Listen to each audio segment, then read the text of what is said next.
جی بسم اللہ الرحمن الرحیم۔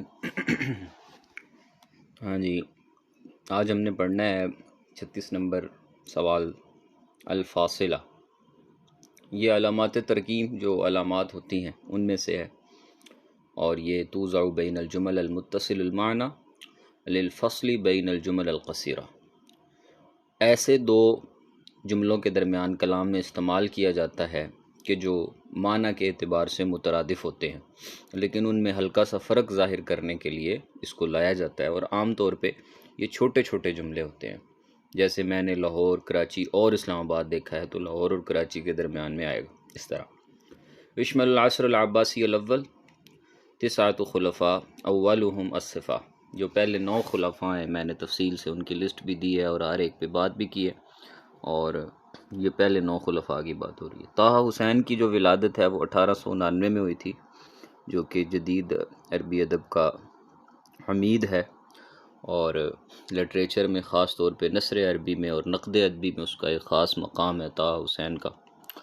هو الذی یہتم بذکر الصفات الاخلاقیہ للمرأة، جس کے اندر خاتون کے جو صفات اخلاقیہ ہیں، یعنی اس کی سخاوت ہے، اس کی نرم دلی ہے، اس کی رحم دلی ہے، ان چیزوں پہ بات کی جاتی ہے، اس کو غزل عفیف کہتے ہیں۔ یہ میں پہلے بات کر چکا ہوں، غزل عفیف اور غزل سری۔ مخزرم، مخزرم جو ہے یہ اس کا معنی کیا ہے؟ یعنی ایسا شاعر جس نے جاہلیت اور اسلام کا زمانہ پایا ہو، ان کو مخزرمین کہتے ہیں۔ سوال یہ پیدا ہوتا ہے کہ ان کو مخزرمین کیوں کہتے ہیں؟ مخزرمین یعنی مڈ کا دور، یعنی زمانہ جاہلیت بھی کا آخر اور زمانہ اسلام کا ابتدا۔ اسرار البلاغہ یہ کتاب ہے جس کا پورا نام ہے دلائل الاعجاز و اسرار البلاغہ۔ یہ عبد القاہر الجرجانی کی ہے، 5ویں صدی عیسوی میں لکھی گئی علم و معانی کی بہترین کتاب۔ والکلام البلیغ والصادر عن العاطفہ والمؤثر فی النفوس، پہلے بھی ادب کی تعریف گزر چکی ہے کہ ایسا کلام بلیغ جو جذبات کے ساتھ صادر ہو اور لوگوں کے اوپر اپنا اثر چھوڑے، اسے ادب کہتے ہیں۔ اور من ہوا واضع علم الصرف، علم الصرف کے واضع معاذ بن مسلم، یہ علم الصرف کے واضع ہیں جی۔ ما ابرز الموضوعات التي تمیز شعر المہجر، جو شعر مہجر ہے، مہجری شعراء کی جو شاعری ہے، اس شاعری کو کون کون سی چیزیں ہیں جو ممتاز کرتی ہیں؟ الحنین الی الوطن، وطن سے شدید محبت ہے جی۔ تصویر الصراع فی سبیل العیش، اور زندگی گزارنے کے اعتبار سے ان کی جو تصویر ہے وہ اس کے اندر بڑی تکلیف دہ کیفیت پائی جاتی ہے۔ وصف الطبیعہ الجمیلہ، نیچر کی کو بڑے اچھے سے سمجھتے ہیں۔ التاملات الفکریہ، ان کی فکر جو ہے اس میں بہت غور و خوض ہے۔ نعمت الشکوہ والشعور بعلم الغربہ، وہ لوگ اگرچہ دیار غیر میں رہتے ہیں، غربہ میں رہتے ہیں، ایک نامانوس ایک اجنبی وطن میں رہتے ہیں، تو شعور ان کا پک چکا ہے، لہٰذا نعمتوں میں پل رہے ہیں، لیکن شکوہ جو ہے وہ اس کی وجہ سے ان کی زبانوں کے اوپر۔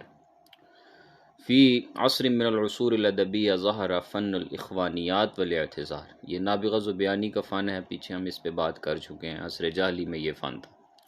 ما ہی ارکان الادب اربع، ادب کے جو 4 بڑے ارکان ہیں اس میں عاطفیت ہونی چاہیے، جذباتیت ہونی چاہیے اس میں، کیونکہ جب تک جذبات نہیں ہیں اس وقت تک کوئی بھی چیز آپ دل سے نہیں کر سکتے۔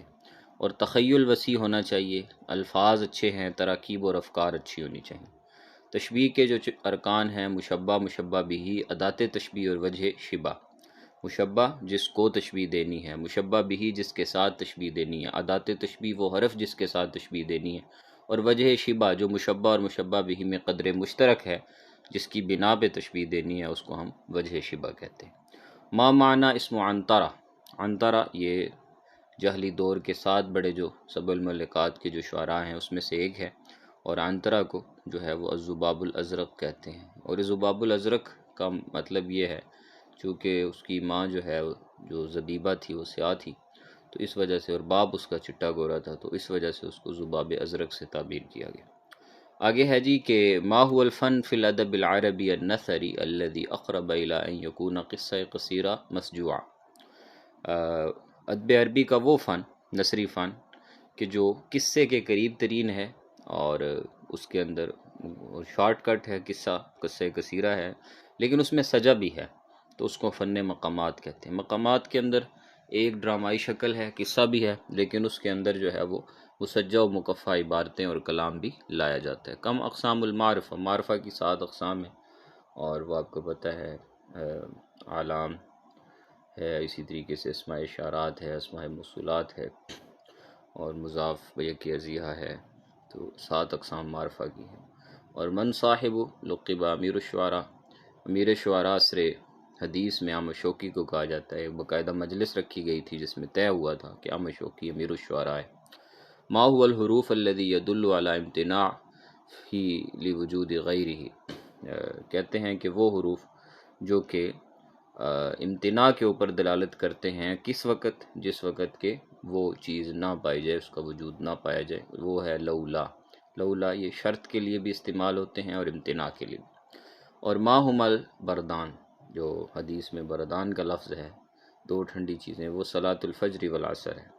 کوثر کی جمع کواسر ہے، ٹھیک ہے نا جی، یہ مفاعل کے وزن پر کواسر ہے، چونکہ یہ منتہی الجموع ہے تو اس لیے اس کے اوزان ہیں مخصوص، ان میں سے ایک وزن جو ہے وہ فواعلو ہے، اس کے اوپر یہ آئی۔ تکتب و تنطق فی اول الجملہ، شروع کلام میں اس کو پڑھا بھی جاتا ہے، لکھا بھی جاتا ہے، اس کو ہم حمزہ وصلی کہتے ہیں۔ قس بن سعدہ ایادی یہ عصر جاہلی کا بہت بڑا خطیب ہے، بلکہ سب سے بڑا خطیب ہے، رسول اللہ صلی اللہ علیہ وسلم نے اس کو سنا بھی ہے، اس کی مدح بھی کی ہے۔ خطیب العرب ہے، توحید پرست تھا، اور اپنے ساتھ عصا رکھتا تھا، اس پر ٹیک لگاتا تھا، اکثر جو ہے وہ میلوں وغیرہ میں تقریریں کرتا تھا۔ مل مراد بالقصیدہ الحولیہ، حولیہ کون سا قصیدہ ہوتا ہے کہ جس کو پورا 1 سال لگے، جس کی 3 مرحلوں میں، ایک مرحلے میں اس کی جو ہے وہ ابتدائی اس کی تفکیرات ہوں، دوسرے میں اس کی کانٹ چھانٹ ہو، تیسرے میں اس کی تحذیر اور پھر اس کو پیش کیا جائے۔ اس کے بعد ہے جی الاقتباس الحرفی، اقتباس حرفی جو ہوتا ہے اس کو جو ہے وہ قوسین المزدوجین کے درمیان رکھا جاتا ہے، یعنی 2 قوموں کے درمیان لایا جاتا ہے جو کسی اور کا کلام ہے، جس کو ہم اقتباس حرفی سے تعبیر کرتے ہیں۔ اس کے بعد ہے جی کہ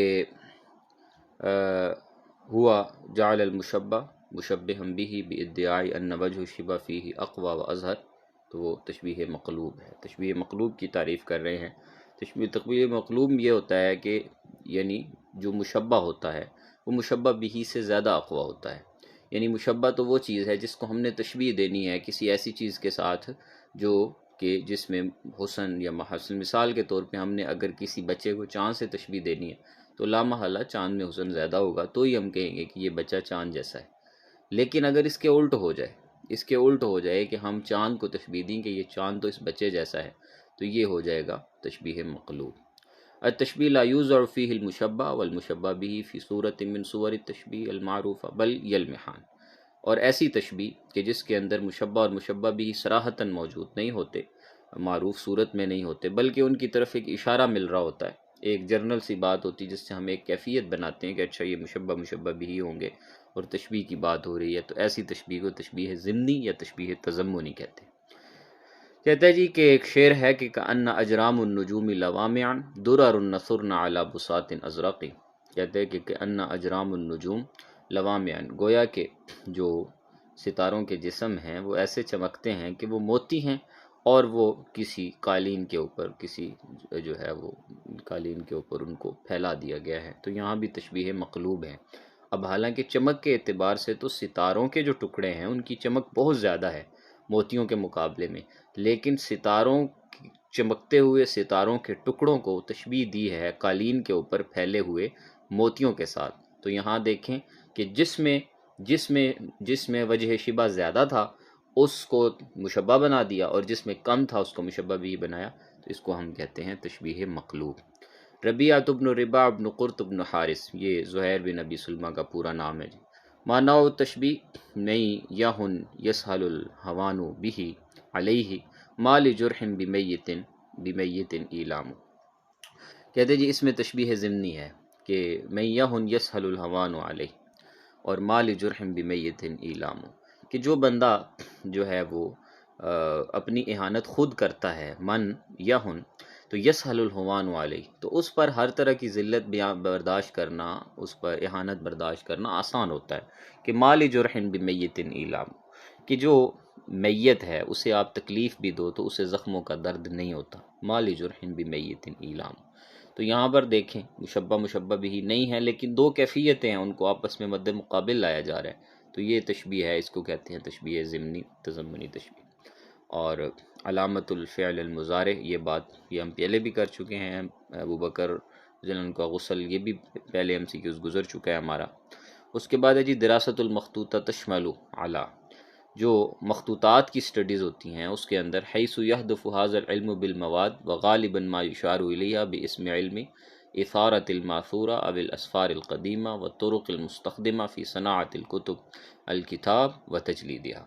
یعنی کہتے ہیں کہ دراست المخطوطات ایک ایسا علم ہے کہ جس کے اندر جو ہے وہ قدیم لٹریچر یا اسفار قدیمہ یا بہت پرانے طریقوں سے کتابوں کی صنعت، کتابوں کی ترتیب، ان کی تزیین، ان کی حفاظت وغیرہ کا کام کیا جاتا ہے، ان کی جلد بندی کا کام کیا جاتا ہے اور ان کو ضائع ہونے سے بچایا جاتا ہے۔ الفصل الجاہلی امتاز صدق العاطفہ والاحساس، جو جاہلی زمانے کی شاعری ہے یا نثر ہے، اس کے جو اوصاف ہیں اس میں صدق العاطفہ ہے، جذباتیت کی سچائی ہے اور احساس کی سچائی ہے، تکلف، تصنع اور بناوٹ نہیں ہے بالکل بھی۔